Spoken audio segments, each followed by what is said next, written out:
ಇನ್ನು ಮುಂದೆ ನಿಮ್ಮ ನೆಚ್ಚಿನ ಧಾರಾವಾಹಿಗಳ ಫುಲ್ ಎಪಿಸೋಡ್ಗಳು ಸನ್ ನೆಕ್ಸ್ಟ್ ಆಪ್ನಲ್ಲಿ ಮಾತ್ರ.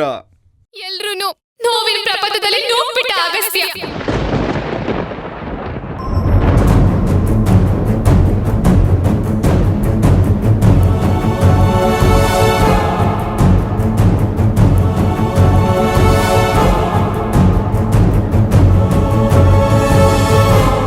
ಇವತ್ತು ಅವನೇನಾದ್ರೂ ದಾಮಿನಿಯಮ್ಮನವ್ರ ಜೊತೆ ಇದ್ದಿದ್ರೆ ಅವ್ರಿಗೆ ಎಷ್ಟು ಬಲ ಇರ್ತಿತ್ತು ಗೊತ್ತಾ?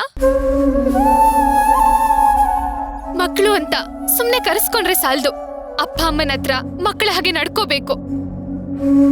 ಅವ್ರ ಕಷ್ಟಕ್ಕೆ ಬೆಟ್ಟದ ಹಾಗೆ ಎದೆ ಕೊಟ್ಟು ನಿಲ್ಲೋರ್ನೆ ಮಕ್ಕಳು ಅಂತ ಹೇಳೋದು. ನಾನ್ ಮಾತ್ರ ಆ ಮೋಸ್ಕರನ್ನ ಹಾಗೆ ಮಾಡಲ್ಲ. ಎಂತದೇ ಸಂದರ್ಭ ಬಂದ್ರು ನನ್ ಚಕ್ಲಿಗೆ ಹೆಗ್ಲು ಕೊಟ್ಟು ನಿಂತ್ಕೋತೀನಿ. ನನ್ ಮನೆಯವ್ರ ನೆಮ್ಮದಿನ ಜೋಪಾನವಾಗಿ ಕಾಪಾಡ್ಕೋತೀನಿ.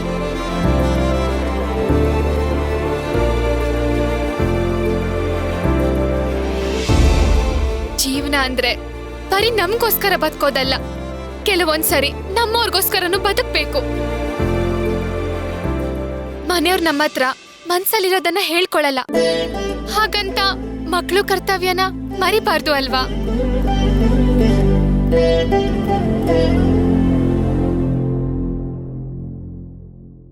ಕುತೂಹಲಕ್ಕೆ ಒಂದ್ ಮಾತು ಕೇಳ್ತೀನಿ. ನೀನ್ ಅಚಿಂತ್ಯನ ಮದ್ವೆ ಆಗ್ತೀಯಾ?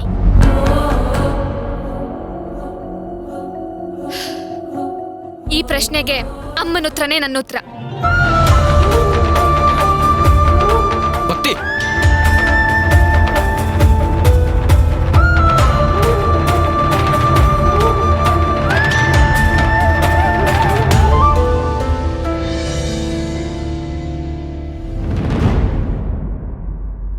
ಶ್ರೀಕಾಂತ್ ಅಷ್ಟು ಕೋಪ ಮಾಡ್ಕೊಂಡಿದ್ದಾನ?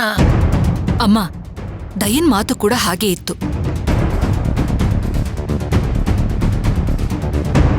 ಅಮ್ಮ, ಎಲ್ಲ ಆ ತಾಯಿ ಮೇಲೆ ನಿಂತಿದೆ.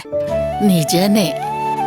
ಬನಶಂಕರಮ್ಮ ಮದ್ವೆಗೆ ಒಪ್ಪಿಗೆ ಕೊಟ್ರು ಸರಿ, ಒಂದ್ ವೇಳೆ ಒಪ್ಲಿಲ್ಲ ಅಂದ್ರೆ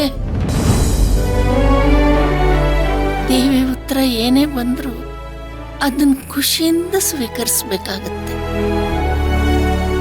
ಸ್ವೀಕರಿಸ್ಬೇಕು. ಮೊದ್ಲೆಲ್ಲ ಮದುವೆ ವಿಚಾರ ಮಾತಾಡ್ಬೇಕಾದ್ರೆ ಇದೆಲ್ಲ ಆಗೋದೇ ಇಲ್ಲ ಅಂತ ಅನ್ಕೋತಿದ್ದೆ. ಅವರು ಭಕ್ತಿ ಹುಟ್ಟಿರೋದೇ ರಾಯರ ಮನೆಗೋಸ್ಕರ, ಇದು ಪೂರ್ವ ನಿಯೋಜಿತ ಅಂತ ಹೇಳ್ಬೇಕಾದ್ರೂ ವಿರೋಧನೇ ಮಾಡ್ತಿದ್ದೆ. ಇವತ್ತು ಶಾಸ್ತ್ರಿಗಳ ಮನೆಗೆ ಹೋಗ್ಬೇಕಾದ್ರೂ ಇವ್ರಗಳ ಮುಂದೆ ಈ ವಿಷಯನ ಹೇಗ್ ಪ್ರಸ್ತಾಪ ಮಾಡ್ಲಿ ಅಂತ ಯೋಚನೆ ಮಾಡ್ತಾ ಇದ್ದೆ.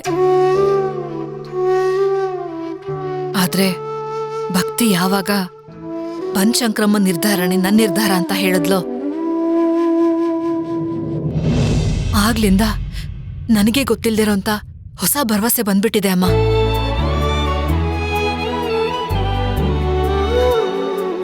ಅಮ್ಮ, ನಮ್ಮ ಚಿಂತೆಯನ್ನು ಒಳ್ಳೆ ಹುಡುಗನೆ. ಭಕ್ತಿ ಆರೈಕೆಲಿ ಅವನ್ ಸರಿ ಹೋಗ್ತಾನೆ.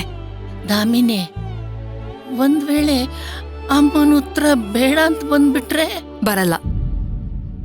ಗುರುಗಳು ಹೇಳ್ದಾಗೆ ನನ್ನ ಪ್ರತಿ ಕಷ್ಟದ ಸಮಯದಲ್ಲೂ ಕೈ ಹಿಡ್ದಿರೋದು ಭಕ್ತಿನೇ. ಯಾರೇನೇ ಅಂದ್ಕೊಂಡ್ರು, ಏನೇ ಮಾಡಿದ್ರು ಭಕ್ತಿ ರಾಯರ್ ಮನೆ ಸೊಸೆಯಾಗಿ ಬಂದೇ ಬರ್ತಾಳೆ. ತಾಯಿ ಕೂಡ ಅದನ್ನೇ ಹೇಳ್ತಾಳೆ.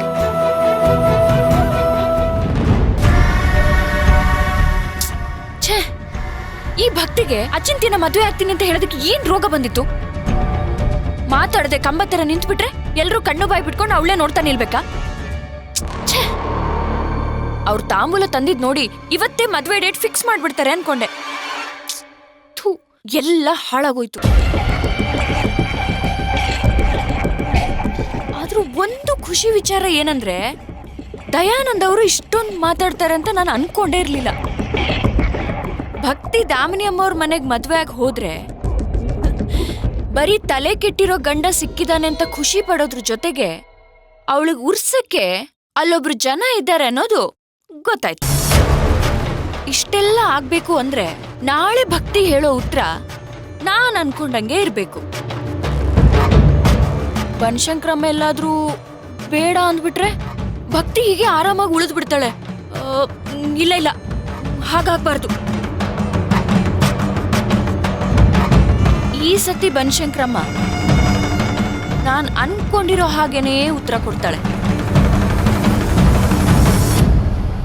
ಕೊಡ್ಲೇಬೇಕು.